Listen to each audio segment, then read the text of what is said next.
வணக்கம் மக்களே.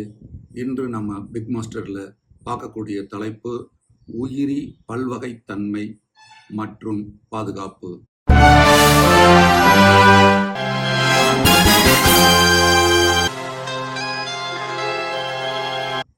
உயிரி பல்வகைத்தன்மை தாவரங்கள், விலங்குகள் மற்றும் நுண்ணுயிரிகள் இவ்வுலகத்தை வாழ்வதற்கு ஏற்ற ஒரு அழகான இடமாக மாற்றி அமைக்கின்றன.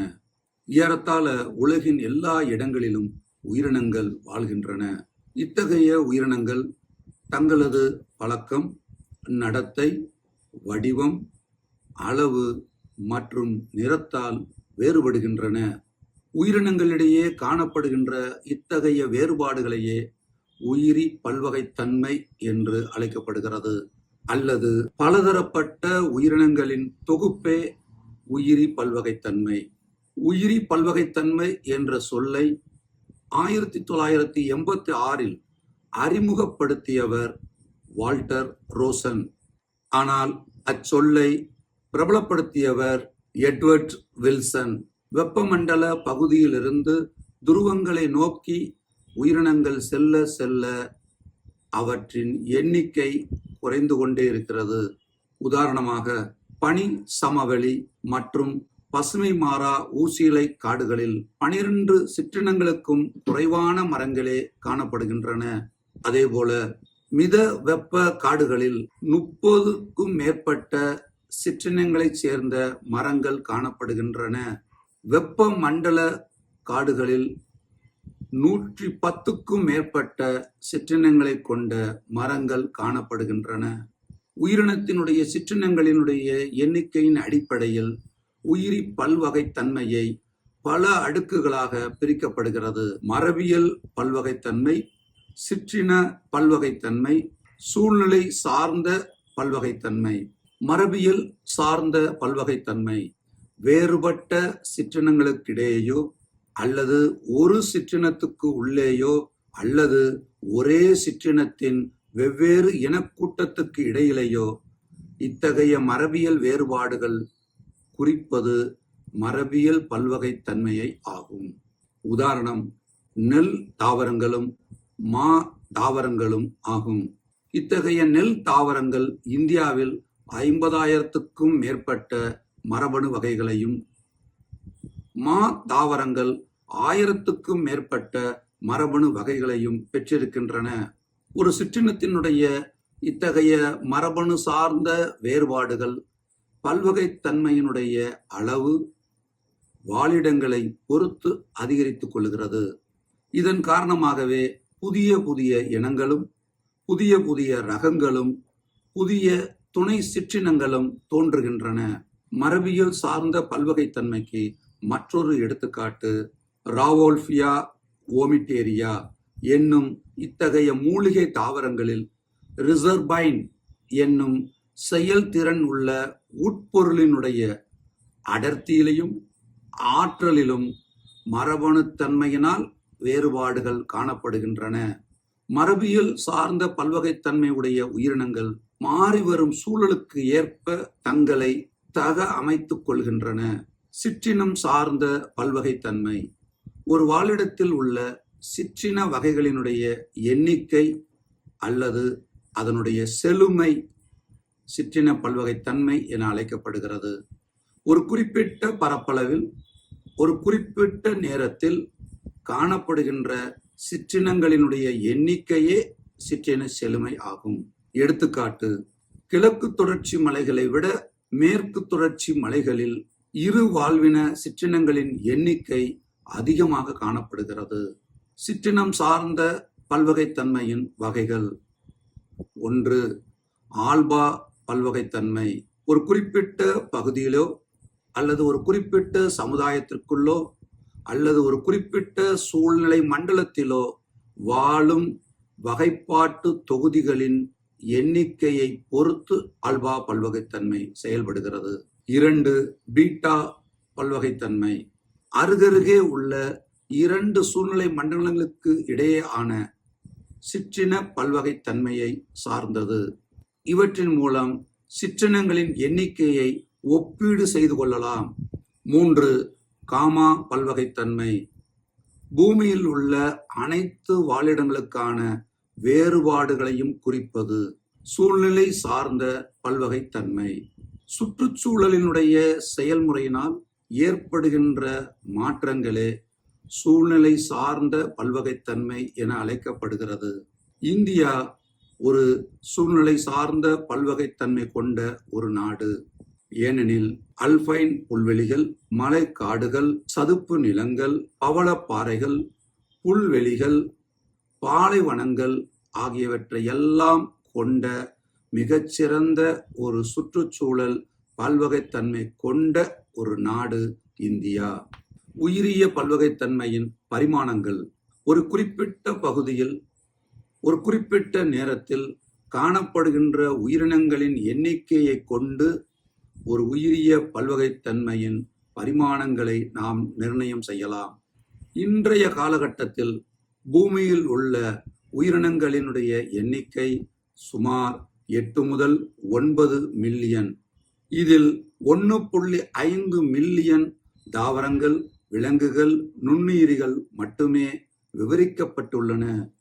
ஒவ்வொரு ஆண்டும் 10 முதல் 15,000 தாவர, விலங்கு, நுண்ணுயிரி புதிய இனங்கள் இனங்காணப்பட்டு வெளியிடப்படுகின்றன.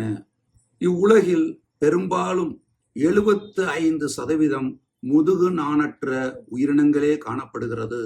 உலகின் மொத்த நிலப்பரப்பில் 2.4% மட்டுமே கொண்ட இந்தியாவில் 8%க்கும் மேலாக விலங்கின சிற்றினங்கள் காணப்படுகிறது.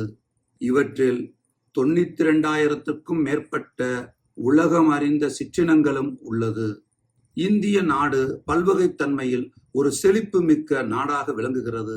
ஏனெனில் உலக உயிரி புவி அமைப்பு வகைப்பாட்டின் அடிப்படையில் பொலியார்டிக் மற்றும் இந்தோ மலேயன் ஆகிய 2 எல்லை பகுதிகளில் வெப்பமண்டல சதுப்பு நில காடுகள், வெப்பமண்டல இலையுதிர் காடுகள், வெப்ப பாலைவனங்கள் என 3 உயிரின தொகுதிகளாக இந்தியா உள்ளது.